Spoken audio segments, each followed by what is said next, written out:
कल से यानी कि दिसंबर 1 से पार्लियामेंट का विंटर सेशन स्टार्ट हुआ, जिसमें काम कम और हंगामा ज़्यादा हुआ। अपोजिशन के ऐसे कौन से पावरफुल टूल है जिससे ये हंगामा पॉसिबल हो पा रहा है और क्या ये कॉन्स्टिट्यूशनली वैलिड है, जानेंगे इसको डिटेल में। नमस्कार दोस्तों, स्वागत है आपका आज में। This is Anil Mishra.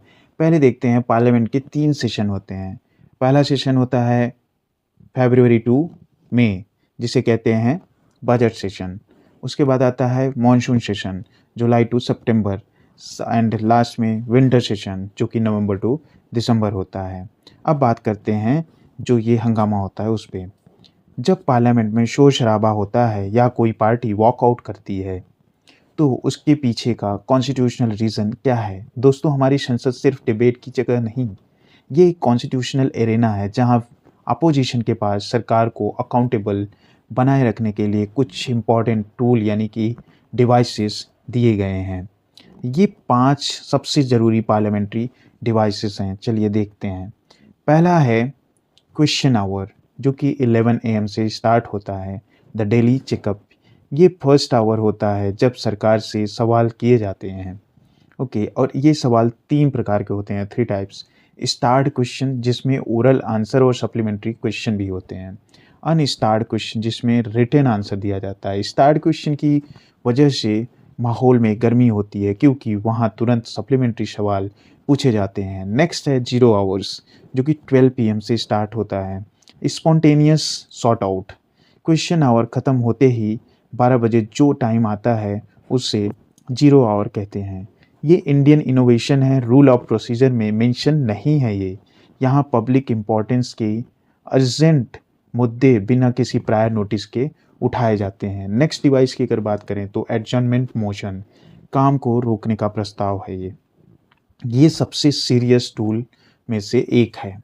Okay, अगर अपोजिशन चाहती है कि नेशनल इम्पोर्टेंस के किसी अर्जेंट मुद्दे पर इमीडिएट डिबेट हो तो ये मोशन लाया जाता है। जब ये मोशन पास होता है तो हाउस का जो नॉर्मल काम है वो रुक जाता है। इसीलिए इसकी परमिशन सिर्फ स्पीकर या चेयरपर्सन ही दे सकते हैं। इसके लिए मिनिमम 50 मेंबर्स का सपोर्ट ज़रूरी होता है।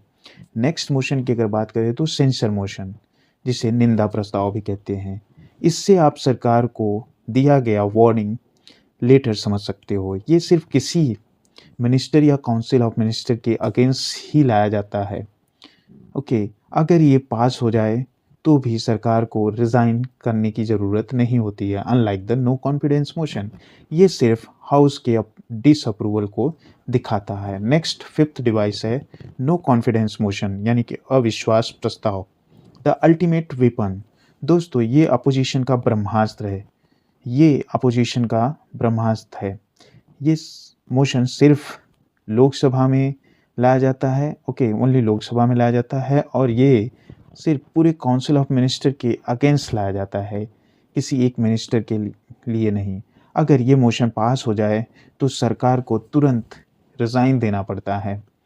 इससे कलेक्टिव रिस्पॉन्सिबिलिटी का प्रिंसिपल इन्फोर्स होता है। इसके लिए भी मिनिमम 50 मेंबर्स का सपोर्ट ज़रूरी है। तो दोस्तों, अगली बार जब आप न्यूज़ देखें तो ये मत सोचना कि सिर्फ हंगामा हो रहा है, बल्कि ये समझना कि अपोजिशन ने इन कॉन्स्टिट्यूशनल डिवाइस का उपयोग करके सरकार को अकाउंटेबल बना रहे हैं। अब आपके प्रीलिम्स और मेंस के लिए ये डायरेक्शन बहुत ज़रूरी है। ओके, अब फाइनल क्वेश्चन आपके लिए है कि क्वेश्चन आवर और 0 आवर में क्या अंतर है, ये कमेंट सेक्शन में ज़रूर बताना। अगर आपको वीडियो हेल्पफुल लगा हो तो लाइक शेयर सब्सक्राइब ज़रूर करें। मिलते हैं नेक्स्ट वीडियो में। जय हिंद।